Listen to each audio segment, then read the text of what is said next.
Governor of Punjab, Shri Gulab Chand Kataria ji, Honorable 14th President of India, Shri Ramnath Kovind ji, respected Chancellor, Plaksha University, Professor Shankar Shastri, respected Vice Chancellor, Plaksha University, and as he mentioned, he is my batchmate from IIT Kharagpur, Professor Rudra Pratap, respected guest of honor, Mr. Harish Shah, founder and managing director, Signet Capital Private Limited, all the deans, members of Board of Trustees, other dignitaries on the dais, dignitaries in the audience, graduating students, their parents, and ladies and gentlemen. A very good morning to all of you. It's indeed an honor and a privilege to address all of you on this momentous occasion of the second convocation of Plaksha University. I'm indeed very thankful to the Vice Chancellor for inviting me and giving me this opportunity to address all of you. Dear young graduates, at the outset, let me congratulate you on your upcoming graduation. Today marks an important day in your lives and a significant milestone in your career journey. As you look back at your stay in the university, you will remember the moments you rejoiced in the numerous challenges you encountered and subsequently overcame, and how each of these experiences has made you more resilient.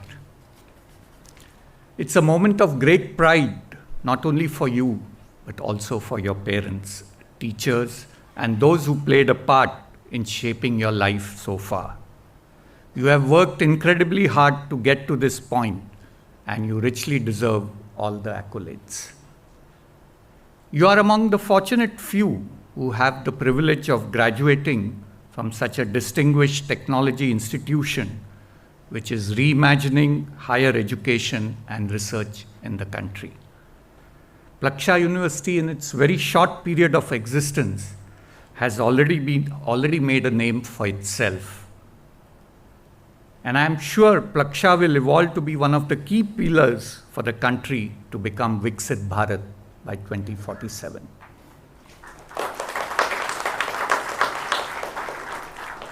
The knowledge, skills, and values that you have acquired at Plaksha University will stand you in good stead throughout your career. However, please note that your education does not conclude today. It merely enters a new phase. Learning is a lifelong journey. Perhaps many of you already know what you want to do and have your life all planned out. But I'm also sure that there are some of you who don't know what next. A life outside the protective umbrella of college and home. A life full of unknown and unforeseen challenges. I was also in the similar shoes 41 years back when I was graduating from IIT Kharagpur. I was not sure what I wanted to do or what I wanted to achieve. Life in the 80s was quite different from what it is today. The options were limited, unlike today, where you have a plethora of options which you can take.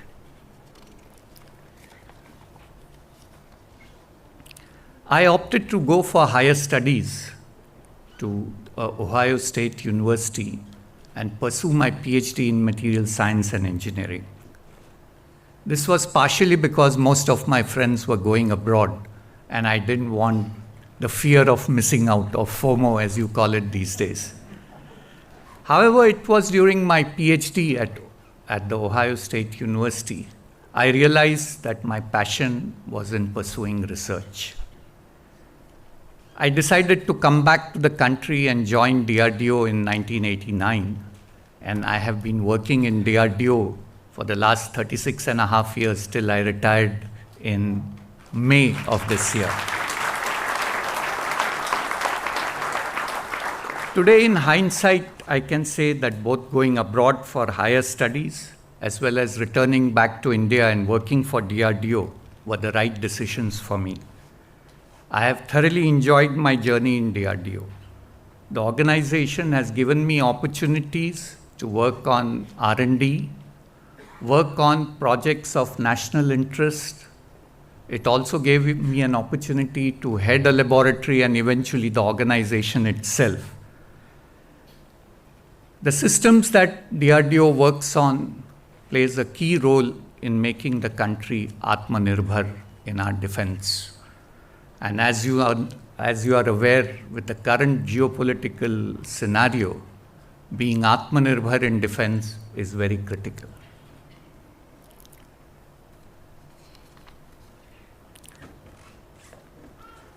Some of the lessons maybe you can learn from my journey, I would like to reiterate here. What DRDO taught me, or what my career in DRDO taught me, that to succeed, you have to be flexible and adaptable. You have to always collaborate. You can achieve very little working alone. You have to be willing to take calculated risks. If you always take the safe path, you are going to not achieve much. You have to constantly learn and update your skills. What you have learned in your university education is a good start, but that is not going to sustain you over a career of 30, 35 years. So you have to constantly learn, constantly update your skills. And last but not the least, you have to persevere. You have to put in the hard yards, not give up until you achieve your task. I'm sure these lessons will be important in your journey too. Of course, there comes a point when each one of you has to choose your own path. However, I can assure you that if you pursue something that you have a passion for and enjoy doing, it is highly likely that you will excel. Let me also share a few words about DRDO. DRDO's vision is to empower India with cutting-edge defense technologies, and its mission is to achieve self-reliance in critical defense technologies and systems while equipping our armed forces with the state-of-the-art weapon systems and equipment. Over the years, we have had several successes, and I will not reiterate them.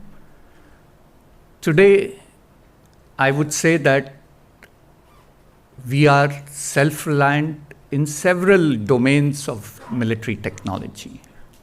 When it comes to missiles, when it comes to radars, when it comes to underwater weapons, the country is self-reliant today because of the efforts of DRDO and the academic institutions and industry which has supported this R&D effort over the last 70 years. We have also several new programs on the anvil which will make the country a force to reckon with in the years to come.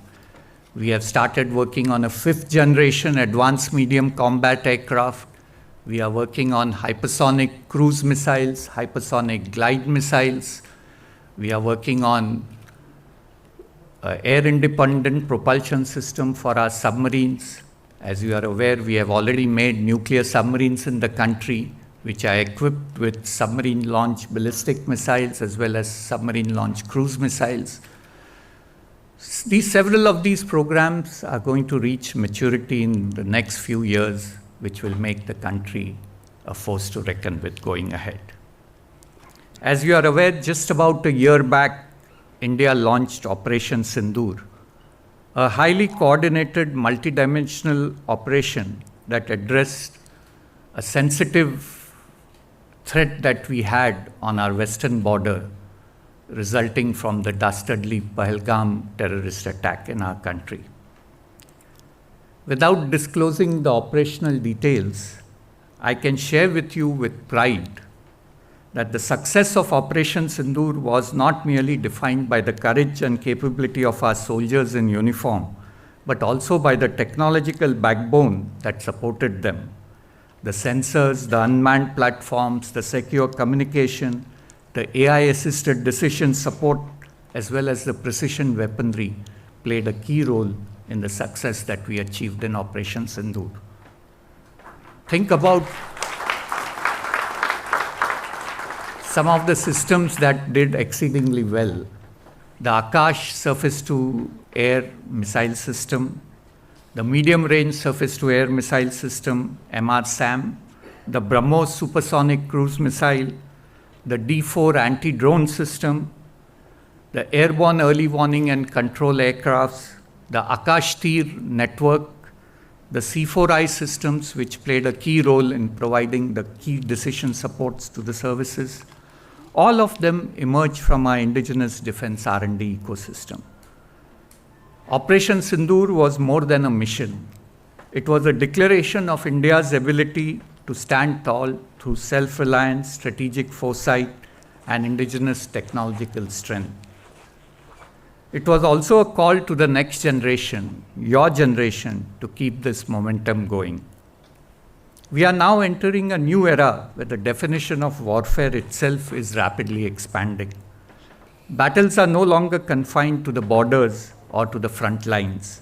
They are fought across domains: land, air, sea, space, cyberspace, and even the electromagnetic spectrum. Whoever dominates all these domains will win the next battles. Developing complex systems and technologies to defend across these spectrums of domains involves a multi-year journey by teams of interdisciplinary scientists working together, and I'm very glad that Plaksha has started these various interdisciplinary programs, because that is the need of the hour. I would like to use this opportunity to narrate some stories to highlight the kind of efforts that are involved and the lessons that you can also learn from them. Let me start by highlighting our journey in the Integrated Missile Development Program, which was started by our former Honorable President, Dr. APJ Abdul Kalam, in 1983. You can imagine in 1983, the country didn't have any missile technology with us.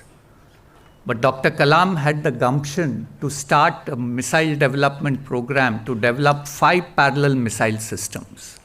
The Agni, which is a long-range ballistic missile, the Prithvi, which is a short-range ballistic missile, the Akash, which was a short-range surface-to-air missile, the Trishul, which was a quick-reaction surface-to-air missiles to target low-flying targets, and the Nag, which was a 4th generation anti-tank guided missile.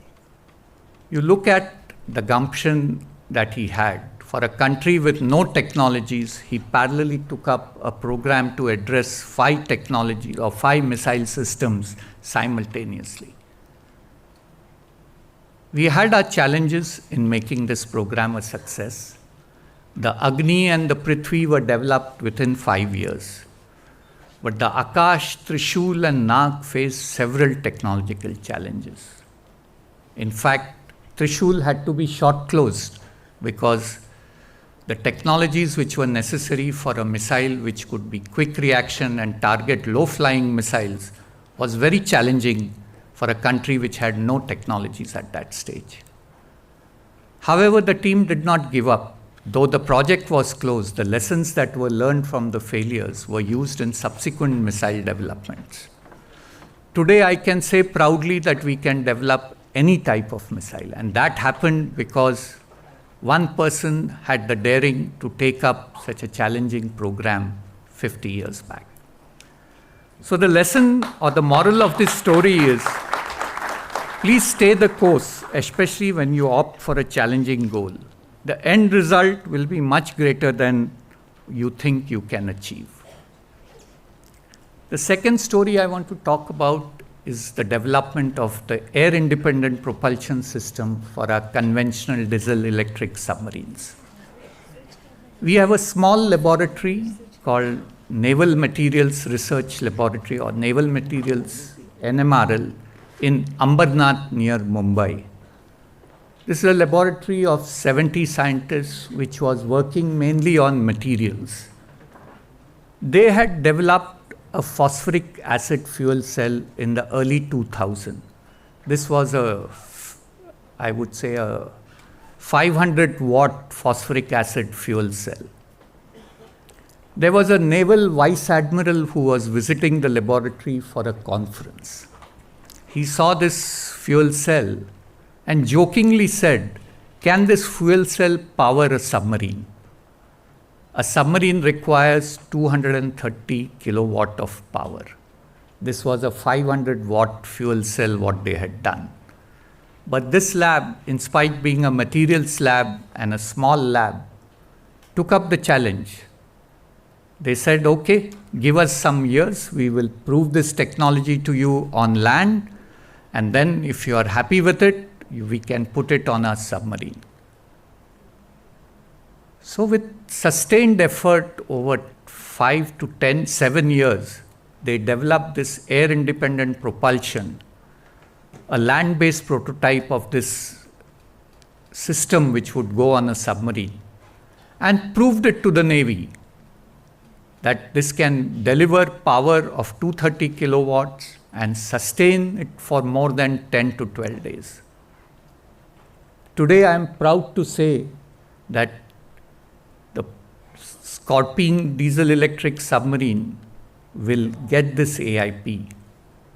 It is in the final stages, and in the next 1 year, this AIP will be integrated with this Scorpene submarine, and this will give a significant enhancement in the capability of the submarines for our Indian Navy.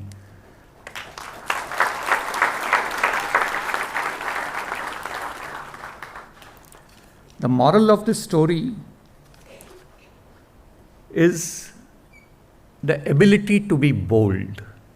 You see, a small laboratory working on materials was bold enough to take up the challenge given by a vice admiral.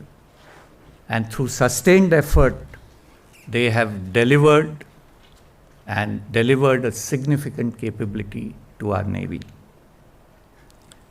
The third story I would like to talk about is the development of rare earth permanent magnets. As you are all aware, today they are all in the news because rare earths are dominated by China.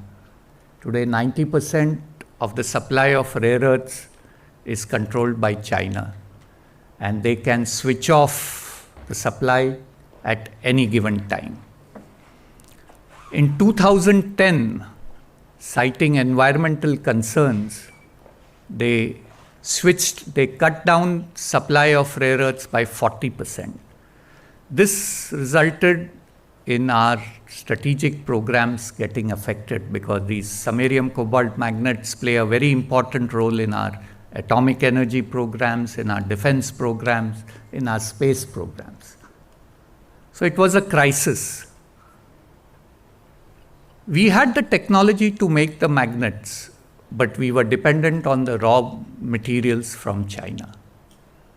So coordinated mission between atomic energy, defense, and academic institutions was launched to make sure that we would be able to extract samarium. In fact, India has a lot of rich reserves of rare earths in the beach sands of Kerala. So a program was launched right from extraction of this monazite mineral from our beach sands, extracting the rare earths from the monazite, converting these rare earth metals to rare earth alloys, and then eventually making the magnet. Today, a plant has been set up in Indian Rare Earths Limited in Visakhapatnam. And today these magnets are made from rare earth resources within the country. And today our strategic programs are not susceptible to blackmail from any country. So the moral of this story is that necessity drives and collaboration delivers. It is because 2 or 3 organizations came together, pooled their resources, that we were able to achieve this goal in a relatively short period. There are scores of such stories of success within the organization, which is now more than 70 plus years old. These stories of perseverance, collaboration, stories of calculated risk-taking, There are also a lot of missed opportunities, and you should not worry about failures. Failures are part of life. You learn a lot from your failures. I would say you learn a lot more from your failures than you learn from your successes. You should not let failures weigh you down. You should learn from it and move on. At DRDO, we believe Balasya Moolam Vijnanam, the source of strength is science. DRDO has a firm determination to make the nation strong and self-reliant in terms of science and technology, especially in the field of military technology. However, as with everything in life, DRDO is also evolving. We have now started 5 new young scientist labs where everyone, including the director of the laboratories, are below the age of 35. These laboratories have been tasked to address emerging technologies such as cyber-physical systems, quantum technologies, smart materials, asymmetric technologies, and artificial intelligence. We want these laboratories to be the nucleus of innovation and bring in the startup culture in a large organization. And I can see that in the last 5-6 years since we have started, it has started paying dividends. We have also opened 15 DRDO industry academia centers of excellence in 15 prominent academic institutions in the country.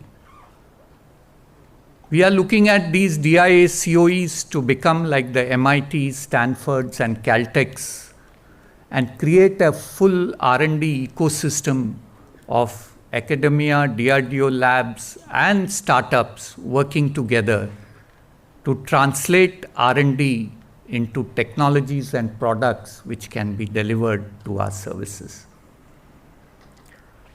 With our Honorable Prime Minister's vision of Atmanirbhar Bharat and becoming a technology leader and leading defense equipment exporter by 2047, the future is bright for DRDO, and I would like some of you to consider it in your options. Even if you don't join DRDO, please work on startups which work in the defense area, and you can work closely with DRDO. My dear friends, the rate of change of technology is accelerating dramatically. In several new disruptive technologies such as AI, ML, quantum, IoT, advanced materials, and cyber technologies have emerged, which are going to influence both our defense as well as civilian technologies. The country has launched national missions on quantum technologies, artificial intelligence, cyber-physical systems, semiconductors, and critical minerals. And several exciting outcomes have already emerged from these missions. Climate change has also brought about the need to develop sustainable and eco-friendly technologies. Thus, you are embarking on your professional journey in one of the most exciting times. I'm sure that each one of you has different dreams. To realize these dreams, you will need commitment. Here I would like to quote our former Honorable President, Dr. Kalam, and I quote, "Total commitment is not just hard work, it is total involvement. It is the willingness to sacrifice everything for the sake of the goal." Unquote. My dear young friends, you are the future of the nation, and your generation will lead in transitioning India from a developing to a developed nation. May God grant you wisdom, success, and true sense of fulfillment of your cherished goals. Thank you, and congratulations once again on your graduation. Jai Hind.